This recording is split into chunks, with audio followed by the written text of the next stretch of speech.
అవసరంగా ఇంకా నేను అవన్నీ చెప్పలేను. నేనేం చెప్తాను, మీరు పార్టీ మనుషులు ఎలా మాట్లాడినా పర్లేదు, కానీ నేను కొన్ని చెప్పలేను. ఎందుకు అనవసరంగా అండం ఎందుకు, అనిపించుకోవడం ఎందుకు? ఈయన ఏదో మోదీ గారికి లేఖ రాశారు, రేపు ఏదో సిబిఐ ఎంక్వైరీ చేస్తారట, మీ అన్ని కుంభకోణాలట, ఇబ్బందులు పడతారట. పవన్ కళ్యాణ్ గారు రాజకీయాల్లో ఆటలో అరటిపండు. అలాంటి అరటిపండుతోటి మేమేదో పెట్టుకోవాలా, మేమేదో గిచ్చుకోవాలా, గిల్లుచుకోవాలని మేము అనుకోవాల్సినటువంటి అవసరం లేదు. రాజకీయంగా అతని పతనాన్ని అతనే కోరుకున్నాడు, అతని పతనాన్ని అతనే తెచ్చుకున్నాడు.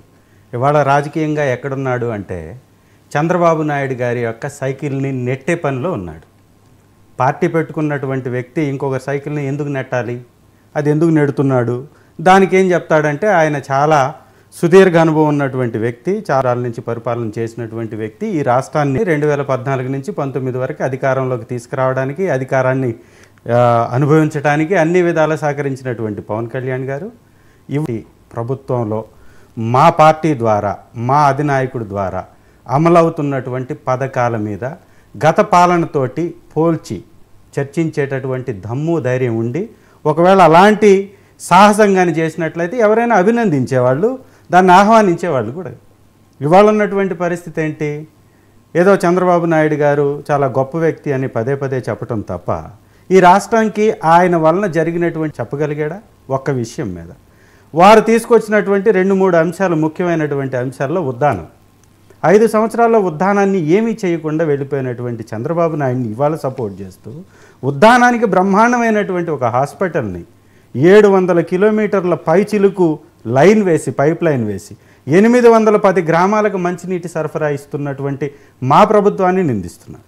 ఇప్పటం గ్రామం మీద ఒక తప్పుడు కార్యక్రమాన్ని పెట్టుకొని, తప్పుడు కార్యక్రమాన్ని పెట్టుకొని ఒక తప్పుడు ప్రచారం చేసుకున్నాడు. ఇవాళ ఇప్పటం గ్రామంకి వెళ్ళండి, ఎలాంటి పరిస్థితి అక్కడ ఉందో, ఎలాంటి రోడ్డు నిర్మాణం, నియోజకవర్గం కాదు కానీ 175 నియోజకవర్గాల సమూహారం ఇది ఈరోజు. అవును, రాష్ట్ర వ్యాప్తంగా జరుగుతున్న అంశాలు. మీరు ఈ రోజు ఇల్లుకి సంబంధించి కుంభకోణం చేశారట, వేల కోట్ల రూపాయలట, సిబిఐతో దర్యాప్తు చేయించాలన్నది ప్రధానంగా వీళ్ళు చేస్తున్న డిమాండ్. ముగ్గురు కలిసి వెళ్తారట, బ్రహ్మాండంగా చేయించమనండి. వైఎస్ఆర్ కాంగ్రెస్ పార్టీ యొక్క సిబిఐకి కానీ లేకపోతే ఇంకొక దానికి కానీ భయపడాల్సినటువంటి పరిస్థితి మా ప్రభుత్వంలో లేదు. ఎందుకంటే పారదర్శకంగా బటన్ నొక్కడాన్ని కూడా వారి వాళ్ళ ఆ పారదర్శకంగా నొక్కేటటువంటి బటన్ను కూడా రజనీ గారు తొక్కలో బటన్ అని అంటుంది. ఆవిడ మాట్లాడినటువంటి భాష చూసారా మీరు? చాలా హుందాతనాన్ని మాకు నేర్పిస్తాడు పవన్ కళ్యాణ్ గారు అని పదే పదే వారు చెప్పుకొని అసలు హుందాతనమే లేకుండా మాట్లాడారు. వారు ఒక మహిళగా ఒక డిబేట్లో కూర్చొని తొక్క తీస్తారు, నారదేస్తారు, తొక్కలో బటన్ అని మాట్లాడుతూ ఇలాంటి పనికి మాలినటువంటి ప్రసంగాలతోటే వాళ్ళ కాలం వెళ్ళబుచ్చారు తప్ప ఉపయోగం ఏముందండి?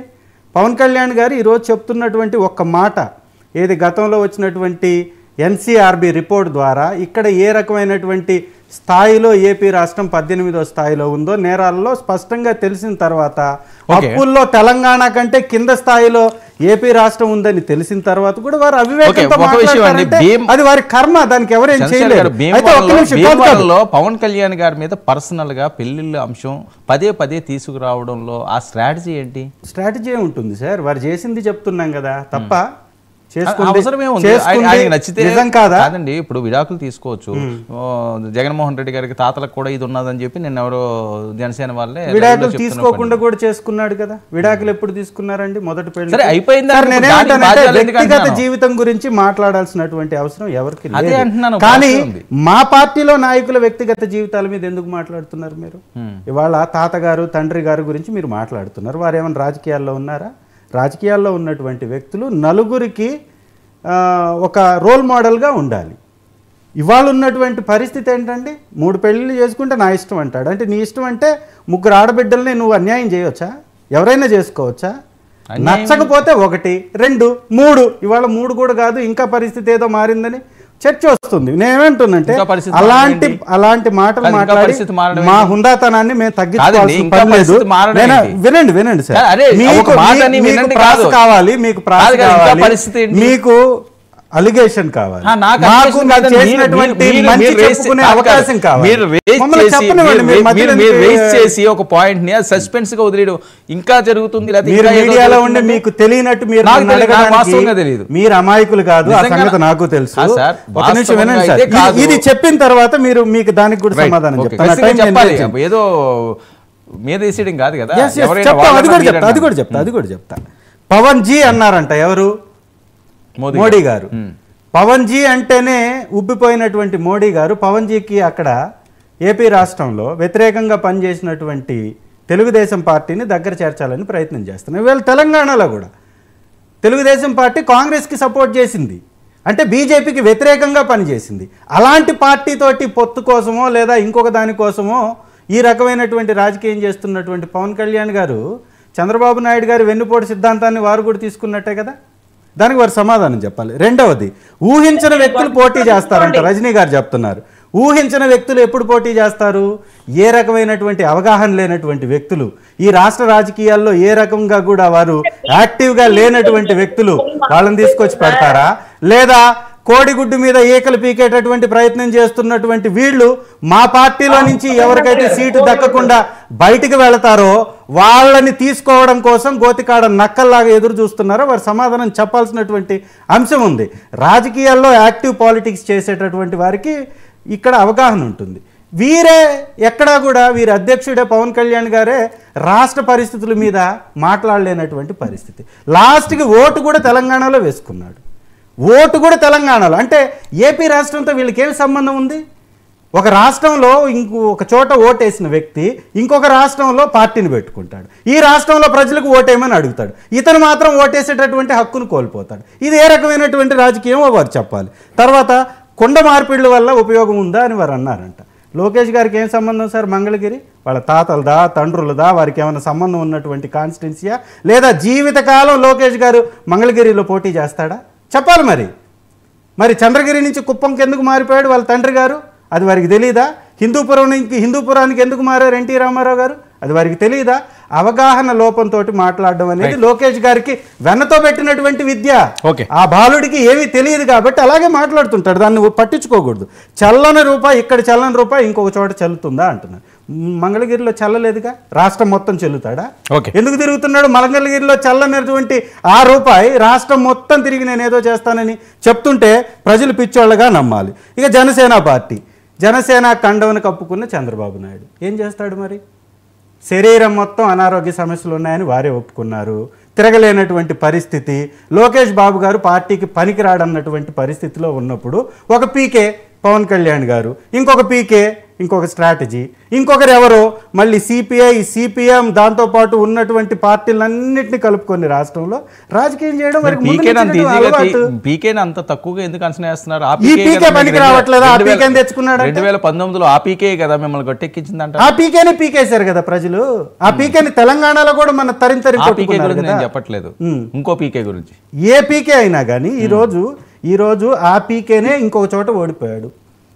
మీరు చెప్పేటటువంటి పీకేనే సొంతంగా పోటీ చేస్తే తన సొంత రాష్ట్రంలో ఎంపీగా గెలవలేనటువంటి వ్యక్తి మన రాష్ట్రంలోకి వచ్చేసి ఆయన చెప్పడం వల్లనే రాష్ట్రం మొత్తం గెలిచిపోయిందా వైఎస్ఆర్ కాంగ్రెస్ పార్టీ?